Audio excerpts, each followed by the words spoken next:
G'day YouTube, Warbles on a lot here with part 6 of my book review of The Biggest Estate on Earth, How Aborigines Made Australia by Bill Gamage. Published by Allen and Unwin, 2011, ISBN 978 742 748 Part 1, we looked at the templates which the Aborigines fashioned onto the landscape by tens of thousands of years of fire management, interlocking, overlapping, diverse fire management to shape and maintain the landscape for maximum productivity. Part 2, we looked at Aboriginal religion, the Dreamtime. Part 3, we looked at country. Part 4 was land management.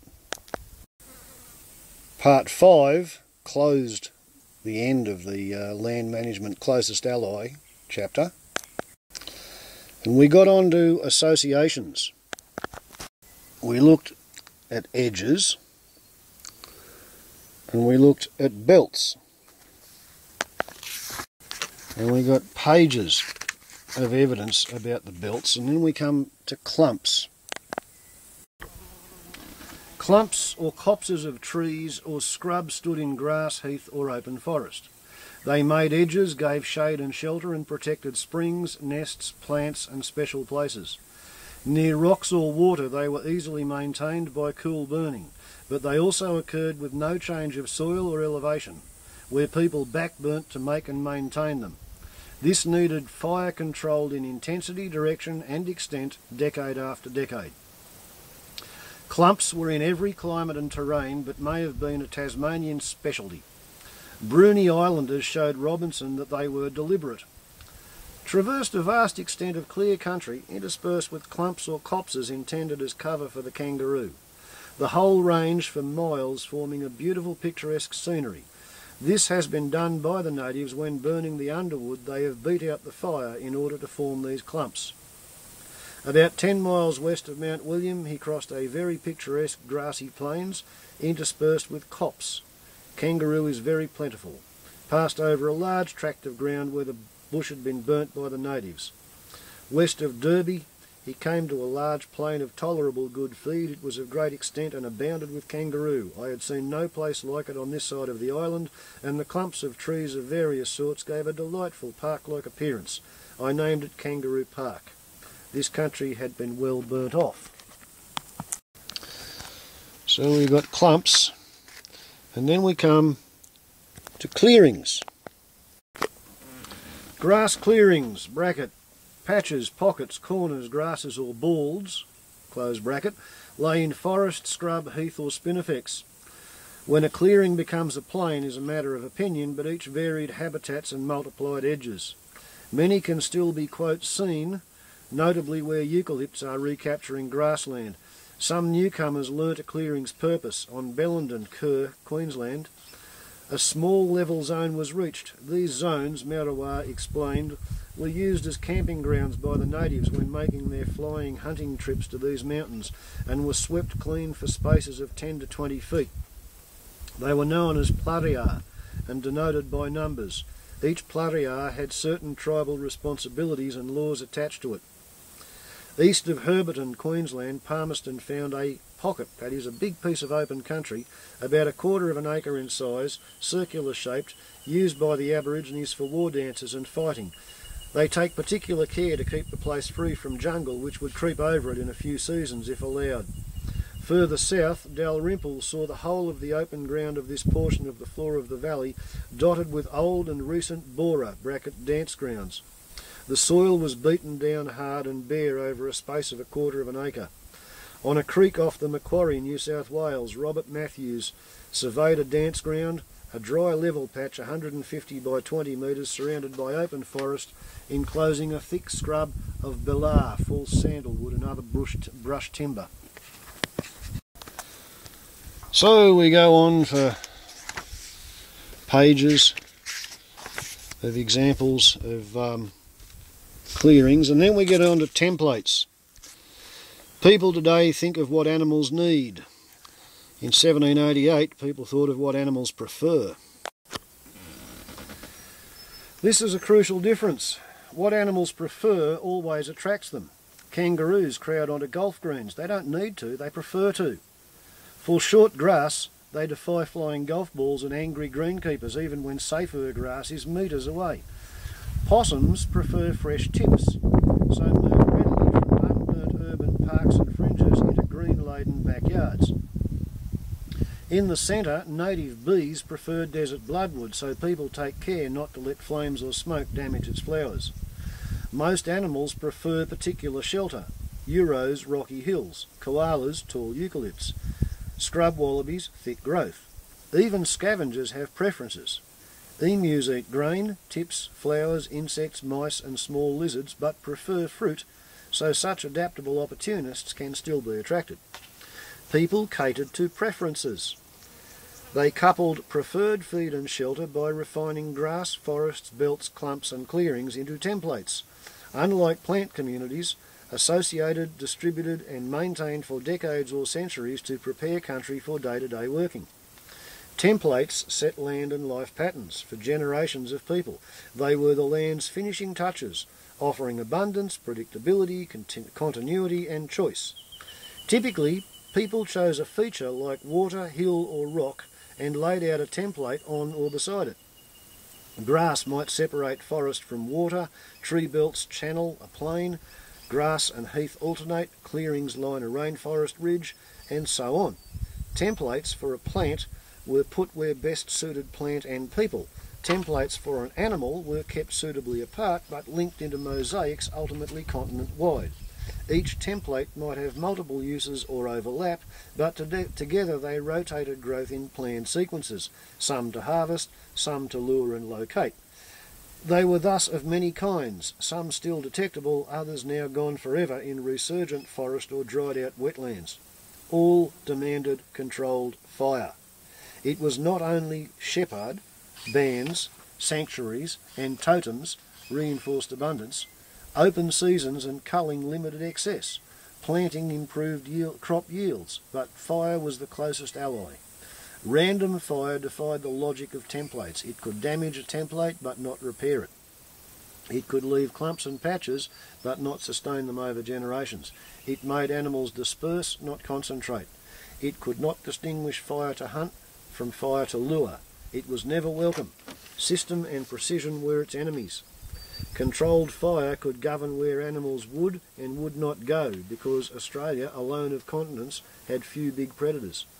Crocodile, dingo, goanna, snake, eagle, quoll and Tasmanian tiger and devil exhaust the list, and some of these scavenge more than hunt.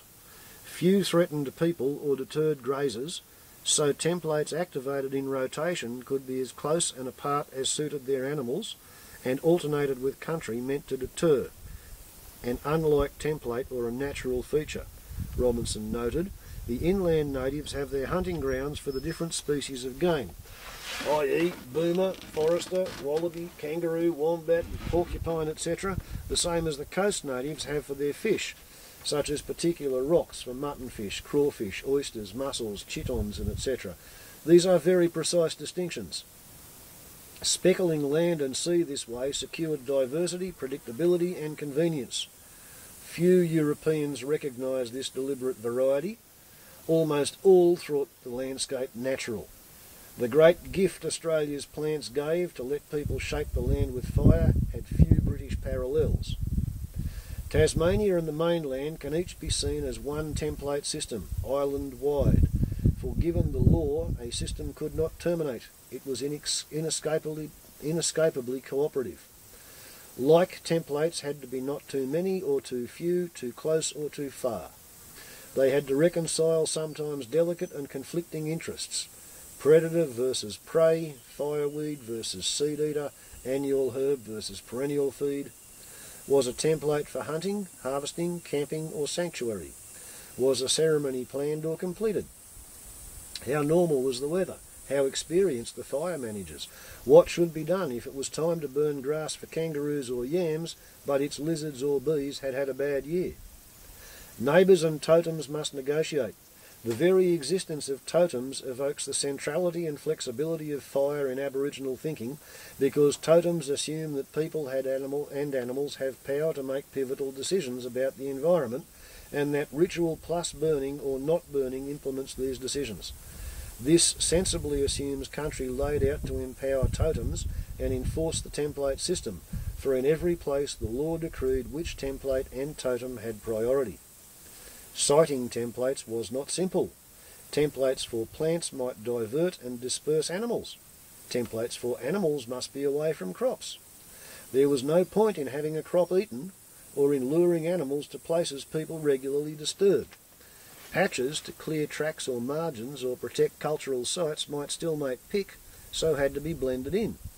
Even then, a patch alone rarely supports any animal. Some use it, some its edges, some move from patch to patch, some stay between. Patches too many or too few let game scatter, too small made it flighty, too big put feed too far from shelter or spear. What was not burnt mattered as much as what was. These problems were met by connecting unlike templates and by leaving some templates dormant while others were active, so that none detracted from another's working. Mobility made this possible. People walked not only to care for country but to leave it alone. A plain left after a hunt or a harvest soon became too rank for grazers, allowing its use as distinct from its existence to be rotated in concert with others suitably spaced. Coasts were carefully made. Recall Cook's, quote, lawns? A similar pattern circled most of Tasmania, edged inland by forest with clearings up to the highlands, where grass, heath, eucalypts and rainforest alternated.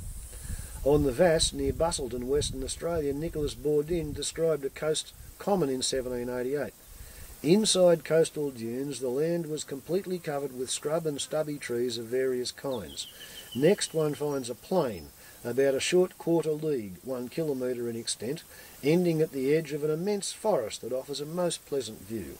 The plain just mentioned is scattered throughout with full-grown trees. There were so many traces of fire everywhere, and the paths were so well worn that it looked to me as if this place were much frequented. As we crossed the plain, we encountered a fairly large number of quail. At Rockingham Bay, Queensland, the doomed explorer Edward Kennedy saw open ground between the beach and the swamp, varying in width from half a mile to 3 or 4 miles. It was principally covered with long grass, with a belt of bushy land along the edge of the beach. There were a great many wallabies near the beach. In 1846, G.D. Smythe and in 1847 Robert Hoddle surveyed the Cape Otway, Victoria coast, its climax rainforest country, but Smythe's plan showed, quote, undulating grassy hills timbered with she-oak, backed inland by undulating heathy hills, then by red and blue gum, ironbark, stringy bark and lightwood. Hoddle's plan showed coastal open plains, good grass she-oak timber and inland heath, then thick forest. From the coast inland, the surveyors mapped a fire sequence of diminishing frequency. 2 hot fires within 7 years eradicates drooping she-oak, the Cape Otway species. Seeds grow, but they need 5 to 7 years to seed in turn and 10 to 12 years to seed well. Cool fire kills seedlings and spares mature trees, but won't provoke seed release. No fire lets seedlings become a dense whipstick forest. The Otway she-oaks were neither too dense to impede good grass, nor too sparse to warrant mention. The land was managed by finely balanced fires, yet was on a coast where for half the year people lived on fish and shellfish. By 1849 it was reverting to scrub. In April 1846, Charles La Trobe took 3 days to walk 75 kilometres or so from Cape Otway to Gellibrand River. In March 1849, 3 years later, he took 5 days and needed a good deal of exertion, a great deal more than on my first excursion, for it was found quite impossible to follow my old track. Within 3 years, a complex landscape was vanishing. 3 years it took him. Elsewhere, people refined country without much changing its character. On Western Victoria's very extensive plains, with here and there a tree upon them, William Buckley, a veteran clansman, recalled, We remained many months, there being plenty of animal food and a great deal of fish in these waterholes, and Hoddle travelled 16 miles upon plains destitute of wood and water, and camped upon a bleak plain, a few banksias about a mile distant, not a single tree for the last 12 miles. Abundance of a bustard, the native turkey of Australia, abundance of ducks on the lakes. People may have used big plains to deny kangaroos shelter and farm murnong, yam daisy, the flavoursome yellow-flowered tuber once common in southeast Australia. Roos eat yam tops, so were not welcome on the fields, and yams were big on plains. On large plains near Crystal Brook, South Australia, Eyre suddenly came upon a small party of natives engaged in digging yams, of which the plains were full. North of Hutt, West Australia, in 1839, Gray followed unlike templates, keeping animals and foods apart. He took a path through alternating scrub and plain to a well surrounded by shrubs and graceful wattle trees, then over sandy downs abounding in kangaroos, and past springs of water at every few hundred yards, generally situated on the edge of a large clump of trees. This was kangaroo country, but it soon ended. Quitting the path, Gray met an almost impenetrable belt of scrub. In 2.5 hours I had forced my way through it, means through, but we were all totally exhausted as well as dreadfully torn and bruised. He rejoined the path and, my wonder augmented. My wonder augmented, the path increased in breadth and in its beaten appearance, whilst along the side of it we found frequent wells. We now crossed the dry bed of a stream, and from that emerged upon a tract of light fertile soil, quite overrun with warren, yam. After crossing a low limestone range, we came down upon another equally fertile warren ground. About 2 miles further on we found ourselves in a grassy valley. Along its centre lay a chain of reedy freshwater swamps, and native paths ran in from all quarters. In these swamps we first found the yunjid, or flag, a species of turper. Guess that's a fish. Neither Gray nor Eyre or Mitchell in Murnong country mentioned kangaroos with yams, even though yams and grass both grow best on rich soil. In some places, roos could even be kept off small paddocks. Near Daylesford, Victoria, in 1840, John Hepburn showed Robinson a small plain with some open forest upon it, where he said the natives usually encamped, said it was a favourite place for the natives. He has seen 30 women on the plains at the time, digging murnong, whilst the men went into the forest to hunt kangaroos and possums, etc., which are abundant. The trees stood at a distance of from 20 to 40 to 50 yards, and the whole, which was about half a mile square, had a park-like appearance.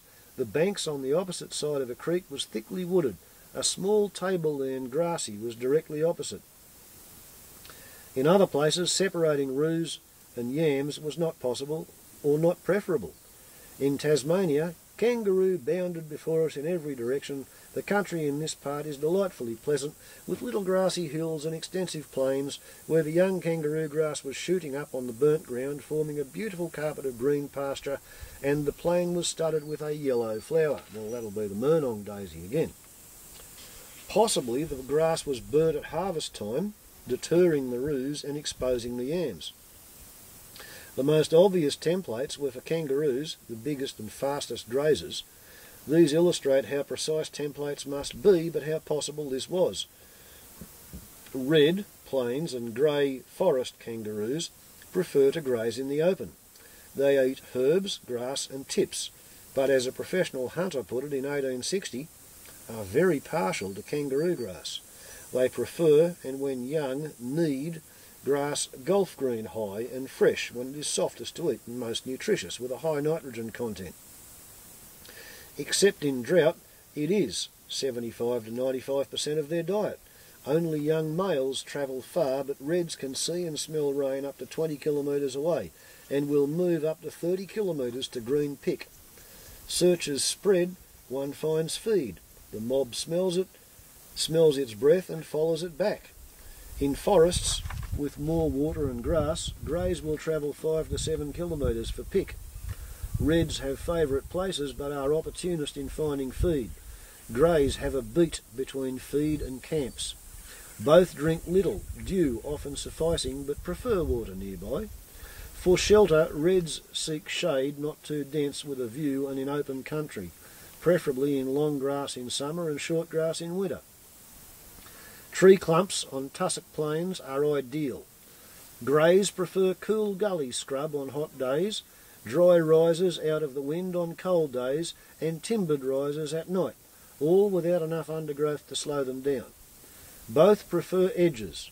Both fear recent killing ground, so places to lure them must be changed frequently and the roos left to forget the spears, locate on another template, stand gazing at us like fawns, and in some instances came bounding towards us, and breed.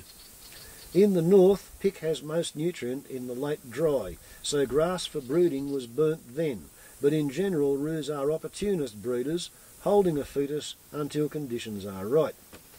Yeah, well, if you care to come to my videos and scroll backwards to Kangaroo Has Twins, you'll find that sometimes they do that as well. And so we have pages of templates. On the Guida, west of Moree, Mitchell crossed a small plain, then some forest land, and beyond that entered on an open plain still more extensive, but bounded by scrub, at which we arrived after travelling 7 miles. The soil of this last plain was very fine. Trees grew upon it in beautiful groups, the acacia pendula again appearing, the grass of a delicate green colour, resembling a field of young wheat. The scrub beyond was close. And that just keeps on going and keeps on going. There's a huge amount of evidence here for the naysayers. Just to give them the idea that there is an abundance of evidence for how Australia used to be and how it got to be that way.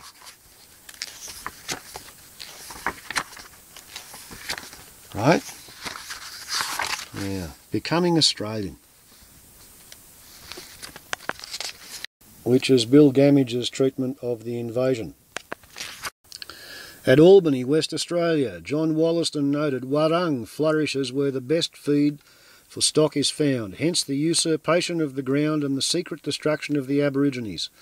The very spots most valuable to the Aborigines for their productiveness," Edward Parker declared, "the creeks, watercourses and rivers are the first to be occupied." T.S. Powlett reported, "Nearly all the stations are near the very waters that the natives were in the habit of camping at before the country was settled. Naturally, people objected. 'Damn your eyes, go to England, this is my land,' a man demanded, and a woman, 'You go to England, that your country, this our country.' They complained of the white men bringing animals into their country that scare away the kangaroo and destroy the roots which at certain seasons of the year form part of their sustenance. This was a very general complaint. It came too late. Courtesy and curiosity usually welcomed the first strangers. Most soon went away, and when others arrived it took time to learn who meant to stay. Even then, land takers impacted unevenly. A family finding a hut on its land could move without too much trouble. Trouble came later as spreading settlements squeezed families, then clans, then country and religion, until an ancient duty to seasons and totems dissolved. Dispossession crept up on the people of 1788. Ciao.